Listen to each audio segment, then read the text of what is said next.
Thanks so much for tuning back in. Excited to get started with today's episode on learning how to overcome leptin resistance in order to burn more fat. Many people have heard now about insulin resistance. This is basically when your blood sugar has been elevated for a number of days, weeks, months, and years, and your pancreas, or basically it's your brain telling your pancreas to produce insulin, it basically stops listening. It's not able to unlock the cells in order to get the sugar out of your blood and into your cells where it could be stored for as energy or body fat if those energy stores and lockers have already been filled up. So what we want to do is understand and really look at how leptin resistance often goes hand in hand with insulin resistance. This means that if you have elevated levels of blood sugar, you're starting to gain body fat or body weight, you're unable to lose the weight, your hormones are in flux, meaning they are not balanced, that you need to start to look at the root cause fundamentals. And dieting your way out of this, as I'm about to show you, is never going to be the solution. So we have to understand that the things we do today to our body affect us next week and next year. Almost nothing we do today affects us today unless we have food sensitivities or digestive issues, right? But what we do today, we pay the price for later, next week, next year, or we get to reap the benefits. So what I want to share with you today, really, what is leptin resistance? How balancing it back out can actually allow you to burn more body fat effortlessly. And that is because your body gets the right signals in order to tell you when you're hungry and not hungry. So it also helps to destroy cravings. If you have less cravings, you're not going to overeat. You're going to eat the right amount of food for your body because your body is listening. So let's go through this today. I'm not going to go through deep into what leptin and ghrelin are. Hopefully you've been listening to the podcast for a little bit now. If you haven't, that's okay. I always link back to the previous shows. The absolute best way to find out if I've done a show on something before that you want to learn more about, and most likely I have, because today is episode 2063. So that means I've done 2062 podcasts before this one, and you can search them all at stevencabral.com/podcasts. And you'll be able to type in the search term right there. Now, if you ever can't find a show, just go to cabralsupportgroup.com. That's our free private Facebook group, and we answer your questions right inside of that group. Michelle and Daniel are two people that know basically all of my podcasts inside and out. So if you're ever looking for a show, give them a shout. They would be happy to get back to you. All right. So we're going to link up everything today that we can find, though, at stevencabral.com/2063. And if you have additional questions, you can search on the podcast page. And you can also just go to cabralsupportgroup.com and ask our amazing health coaches over there. Okay. So first things first, basically, what is leptin? And when I talk about leptin, I can't help but talk about its partner, its influx, its yin to its yang, which is ghrelin. So leptin and ghrelin are basically signals that move to the brain from other peripheral parts of the body. So basically what happens is that leptin is secreted by your fat cells. All right. It's also secreted by stomach cells, a little bit in the heart. It can be, believe it or not, secreted by the placenta and some in the muscle. What leptin does is it signals the brain to decrease hunger. Okay. So when there is secretion of leptin from your fat or your stomach, we're going to go with those first two right now. It tells your brain to say, oh, we're full. We're good. We're no longer hungry. And then the influx to that is ghrelin. And ghrelin is the hunger hormone, right? We'll call it a hormone. So you have these two partners. Leptin says, we're full, stop eating. Ghrelin says, we're hungry, start eating. Okay, so that's basically how it works. And if we want to make it even simpler, we can say your stomach is literally speaking to your mind and giving them the entire peripheral nervous system, or the autonomic nervous system, and I should say central nervous system, so your body's ability to say it's time to eat, not eat, turn on digestion, turn off digestion. That's basically what it is, right? So your brain tells your nervous system what to do. So your brain sends signals down your spinal cord, and it tells all these different organs and muscles and everything else what to do and how to do it. So here's what we want to think about. When your stomach says, I'm hungry, it's producing leptin. When it says I'm full, it's producing ghrelin. And the two are in inverse ratio. You've heard me talk about before, when cortisol levels are high, stress levels are high, melatonin levels, which is your sleep hormone, is low. During the night, when melatonin is high, your stress hormone, cortisol, is low. That's how it should work. These two are exactly the same. So if you are basically well-fed and your hormones are balanced, well, leptin usually says we're good to go. We're balanced, right? We are full. But if the hormones are not balanced and there's an issue with inflammation and body fat, as we're about to speak about, ghrelin levels, the hunger hormone, goes up. So our job then as humans is to be able to balance our leptin and ghrelin in order to have good energy, good digestion, because we don't want to eat when we're not hungry. And we also want to be able to burn body fat, especially as a fuel source when we need it. So that's why these two hormones are critical, absolutely critical for our overall health, not just body fat. But if you're looking to burn body fat, these are crucial to get into alignment. So what happens though, as I was alluding to in the very beginning, is that as a person begins to gain weight, it's very interesting, right? It's very interesting when you look at this. As a person begins to gain weight, the brain doesn't seem to listen to the leptin being produced, or there are theories that although the leptin is still being produced, it's not able to make it across that blood-brain barrier, or it's bound up before the brain can actually get those signals. This is very interesting because it's not too different from high blood sugar and insulin resistance. So let's look at it this way. You've been eating a lot of processed food, not say you, but let's just say a human being, right? A human being's been eating a lot of processed food, a lot of bread, a lot of pasta, a lot of cookies, a lot of pastries, a lot of muffins, a lot of fun foods, as we say, right?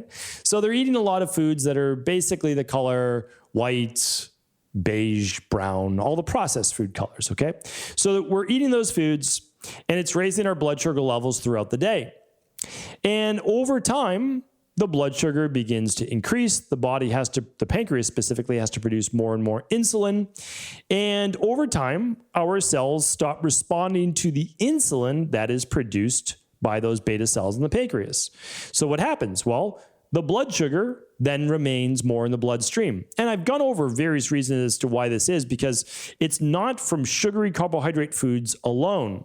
And this was a pretty mind-blowing show that was difficult to take in if your dogma is that sugar causes diabetes. It seems very apparent now that sugar alone does not cause diabetes, and I went through all the studies.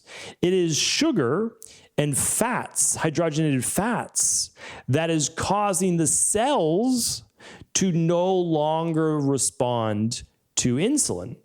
And that's because those receptors on the outside of your cell that insulin unlocks in order to get the sugar in the cell, well, those locks are gummed up. Think about it. You get to go to your car. Well, cars now typically are auto open, but you go to your home. Let's say your home has a key, right? So your home has a key, but picture the lock is filled with cement. You can't put the key in there.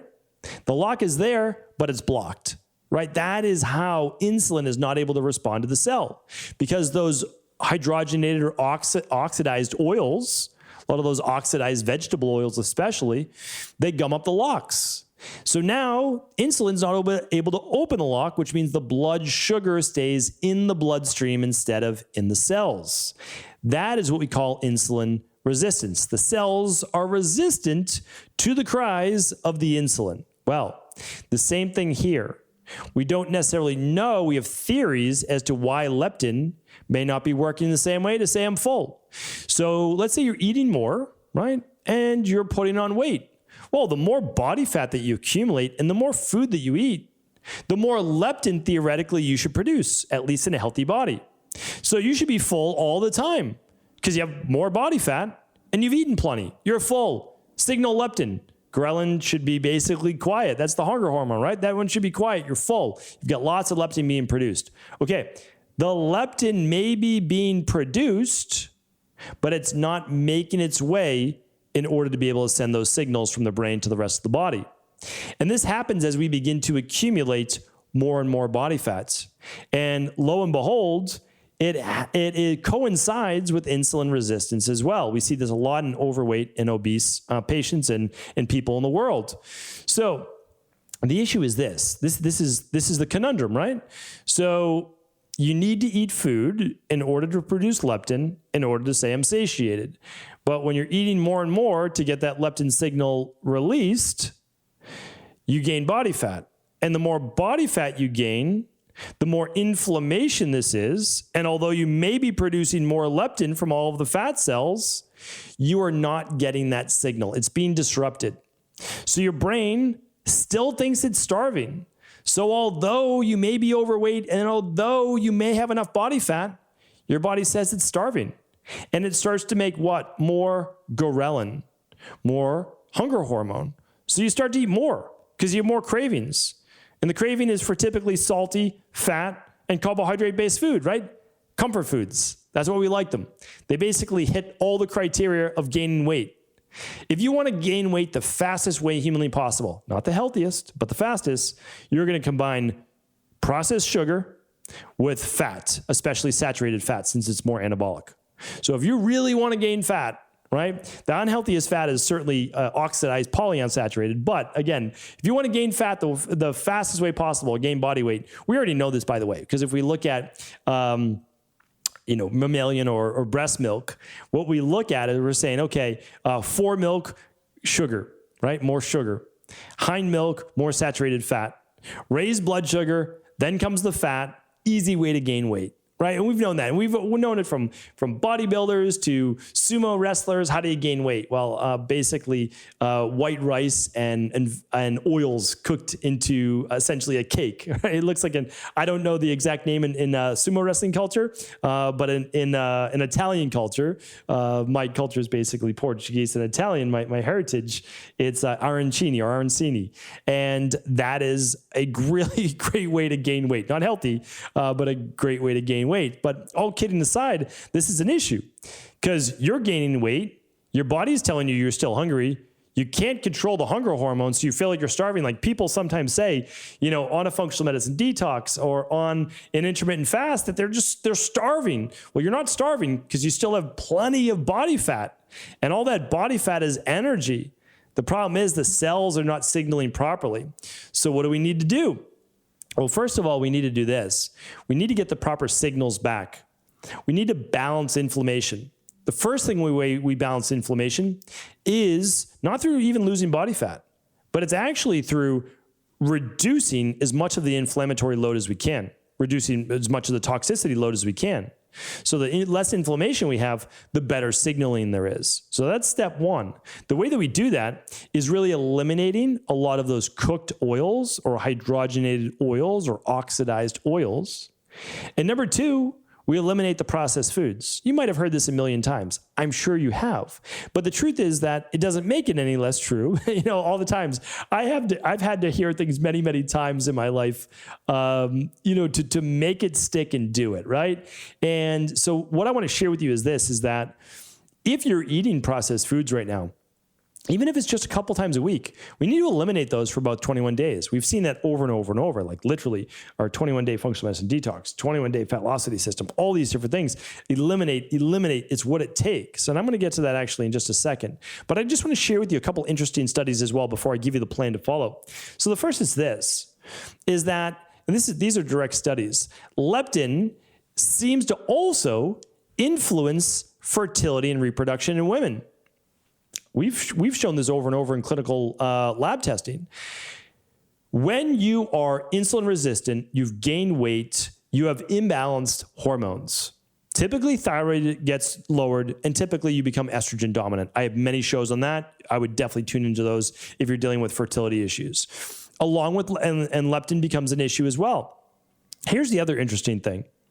When men and women are given insulin through intranasally, so just basically as a nasal-based spray, what happens is men become less hungry, but women actually get hungrier and gain weight unless a woman's estrogen level is actually low. And we see this over and over in our practice. Women become estrogen dominant, have higher levels of estrogen, and they do not respond normally then to normal hormonal influences, which means you can't just keep following the diet plans that people out there tell you that you just need to eat less and exercise more. No, what you need to do is rebalance the hormones. We'll get to that again in just a second. Another one is this, just reiterating, you can't just eat less.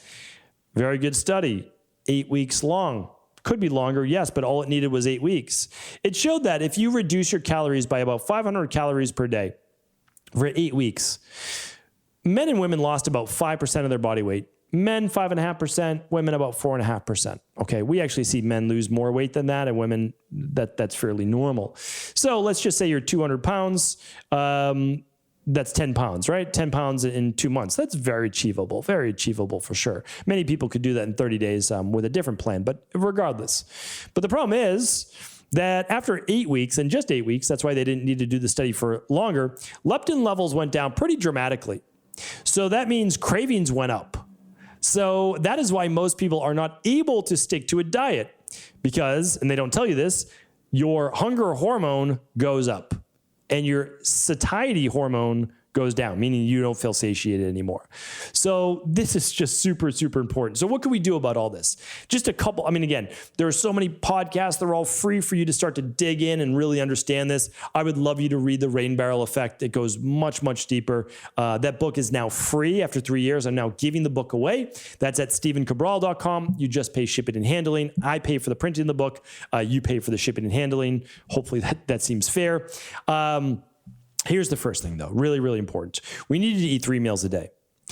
I'm a big believer in intermittent fasting. Please listen to yesterday's show. I believe every human being, 99.9 out of 100, should be doing 12, 14, or 16 hours in that time frame of intermittent fasting. You'll find the sweet spot for you.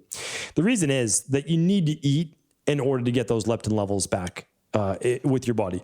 Whole food diet, that's what we're looking at, right? Predominantly whole food. Doesn't mean you can't do a smoothie in the morning. You absolutely can. It's whole foods. You're putting good protein in there, all sorts of good nourishment. Try to get your 10,000 steps in per day. Even if you're not a big exerciser, at least get your 10,000 steps in. In an ideal world, try to do a little walk after your meals or move about after your meals to help control blood sugar level better.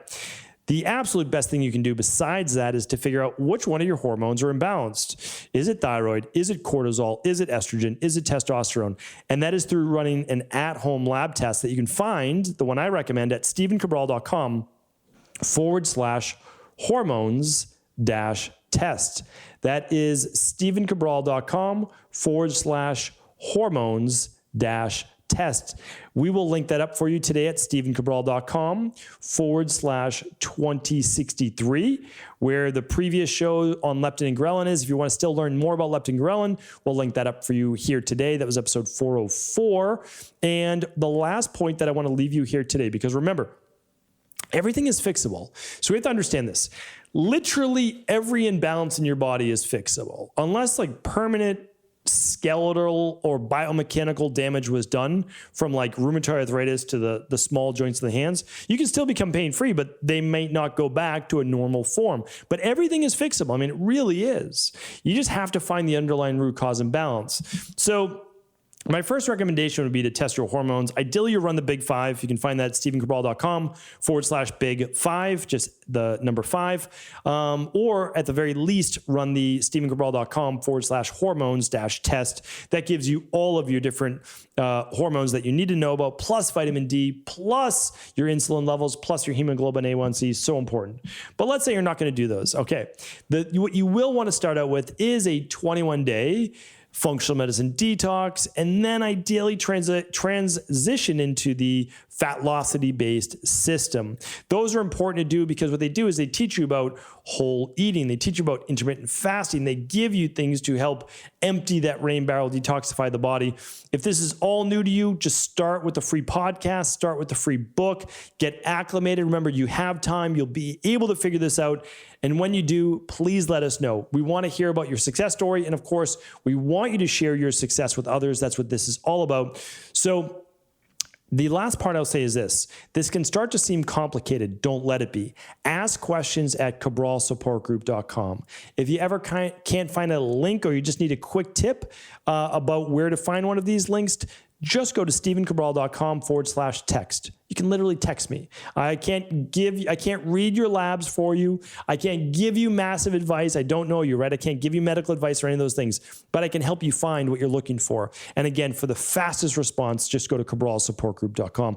Thank you so much. We appreciate you. We really do. My whole team and I appreciate all the support. So again, if this show is helpful, please do feel free to share it with anyone else you believe it could serve.